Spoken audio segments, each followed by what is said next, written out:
बिस्मिल्लाहिर्रहमानिर्रहीम। Welcome back dear students. आज हमने सेकंड ईयर से चैप्टर 18 जिसका नाम रिप्रोडक्शन है इसे स्टार्ट करना है। रिप्रोडक्शन की डेफिनेशन है it is a mechanism of producing new generation and maintain a species. Species को मेंटेन करने के लिए अगर कोई भी ऑर्गेनिज्म या कोई भी स्पीशीज अगली जनरेशन पैदा करता है इसे हम रिप्रोडक्शन कहते हैं। Every species produce new individual. दुनिया के अंदर जितनी भी स्पीशीज हैं, जितने भी ऑर्गेनिज्म हैं, चाहे वो यूनिसेलुलर हैं, चाहे वो कॉलोनियल हैं, चाहे वो मल्टी सेलुलर हैं, ये अपनी नई जनरेशन पैदा करते हैं। अब ये बड़ा इंपॉर्टेंट है क्योंकि इसे मेंटेन किया जाता है स्पीशीज को और पॉपुलेशन को। यानी अगर रिप्रोडक्शन नहीं होगी तो स्पीशीज आहिस्ता आहिस्ता खत्म होना शुरू हो जाएंगी और पॉपुलेशन भी आहिस्ता आहिस्ता खत्म हो जाएंगी। अगर हम ह्यूमन बीइंग की बात करें, अगर इंसान ही रिप्रोडक्शन के जरिए अगली जनरेशन नहीं बढ़ाएगा तो आहिस्ता आहिस्ता पुराने जो ह्यूमन बीइंग्स हैं वो डाई करते जाएंगे और ये सारी पॉपुलेशन खत्म हो जाएगी। तो स्पीशीज या पॉपुलेशन के सर्वाइवल के लिए नई जनरेशन का आना बड़ा जरूरी होता है। रिप्रोडक्शन की टाइप्स हैं, first asexual reproduction and the second is sexual reproduction.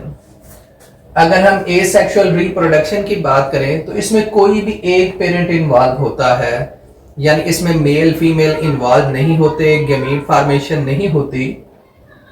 जो एक पेरेंट है ये माइटोटिक डिवीजन के जरिए न्यू ऑर्गेनिज्म पैदा करता है।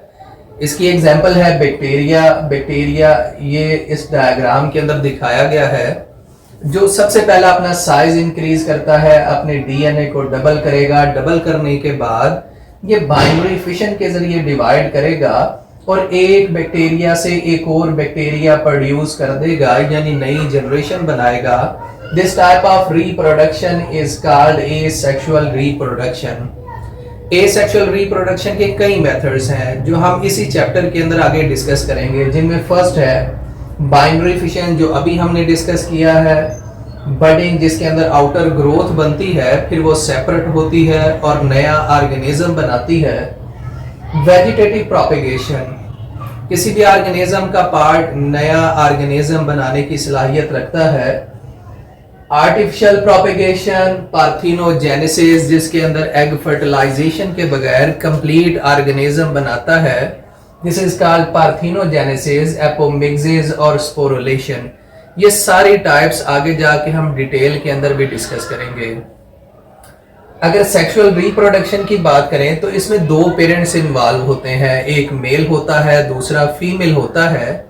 इनमें मेयोटिक डिवीजन के जरिए, रिडक्शन डिवीजन के जरिए हैप्लॉइड एग और स्पर्म बनते हैं। इस डायग्राम के अंदर ये स्पर्म दिखाया गया है और ये एग है, ये दोनों मेयोटिक डिवीजन से बने हैं। दोनों आपस में फर्टिलाइज करेंगे, फर्टिलाइजेशन के बाद जाइगोट बनेगा, फिर एम्ब्रियो बनेगा और एम्ब्रियो न्यू इंडिविजुअल बना देगा, यानी नई जनरेशन इससे पैदा होगी। This is called sexual reproduction. Plant के अंदर अल्टरनेशन ऑफ जनरेशन पाई जाती है। ये इससे प्रीवियस टॉपिक के अंदर, इससे प्रीवियस लेक्चर के अंदर भी हमने डिस्कस किया था कि डिप्लॉयड स्पोरोफाइट हैप्लॉयड गमीटोफाइट बनाता है, हैप्लॉयड गमीटोफाइट डिप्लॉयड स्पोरोफाइट बनाएगा। This is called alternation of generation और ये भी प्लांट की स्पीशीज के सर्वाइवल के लिए बड़ा जरूरी होता है क्योंकि इसमें नई जेनेटिक रिकम्बिनेंट बनते हैं, नई जीन्स अगली जनरेशन में जाएंगी जिसके जरिए ये प्लांट एनवायरनमेंट के अंदर ज्यादा अडॉप्ट कर सकेंगे। एसेक्सुअल रिप्रोडक्शन के अंदर जेनेटिकल आइडेंटिकल ऑर्गेनिज्म ज्यादा पैदा होते हैं। जैसे कि अगर टिश्यू कल्चर की बात करें तो इसमें प्लांट की पॉपुलेशन को ज्यादा किया जाता है और कॉलोनी के जरिए एनिमल की पॉपुलेशन को बढ़ाया जाता है। ये सारे के सारे इंडिविजुअल जेनेटिकली आइडेंटिकल होंगे, यानी इनका डीएनए सेम होगा। लेकिन इसके कुछ नुकसानात हैं। इन्वायरमेंट के अंदर ऐसे ऑर्गेनिज्म की रेजिस्टेंस नहीं होती क्योंकि जेनेटिक मटेरियल चेंज नहीं होता, नए जेनेटिक रिकम्बिनेंट नहीं आते। इस वजह से ये इन्वायरमेंट के अंदर इतने ज्यादा अडॉप्टिव नहीं होते और किसी भी डिजीज या किसी भी डिजास्टर का इन्हें सामना करना पड़ता है और इनका सर्वाइवल रेट बहुत कम हो जाता है। तो डियर स्टूडेंट,